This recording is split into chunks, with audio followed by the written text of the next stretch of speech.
A trip to the Arctic to see the polar bears. Well, this is a post from Norwegian authorities after a polar bear was shot dead for approaching and then going to attack workers who were there as part of a tourist group. The authorities there saying the polar bear had to be shot dead. There was no other alternative. Now, you might question, how did this come to happen? Let's just show you where this took place. This is Svalbard. It's an incredibly popular tourist destination, part of Norway, separate from the mainland, but between Norway and the North Pole, in the Arctic Circle. Here, the population of polar bears is said to outnumber the human population. So people come here, really popular with tourists, to see the polar bears. So cruise companies boat the tourists in, and that's where this took place.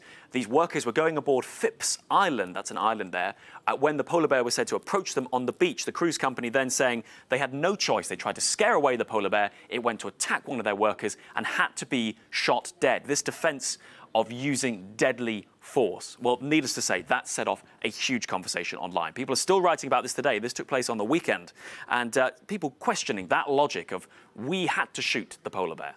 Let's just pull up this quote here from this user here on Facebook saying, was deadly force really necessary? Could you not have had a tranquilizer gun or something else? After all, you're going into their habitat. A lot of people picking up on this comment online as well.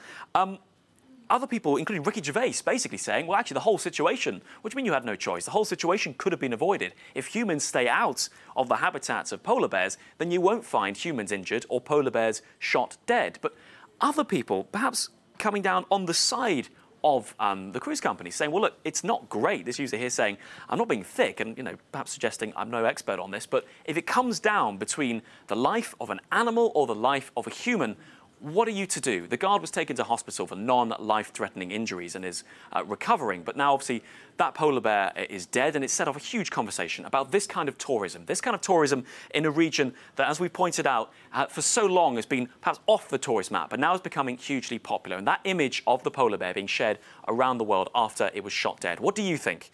Did they have no choice? Was this the only option? Or are we intruding in places we shouldn't be, and that's having a devastating consequence for the wildlife there? You can let us know your thoughts using #TheCute.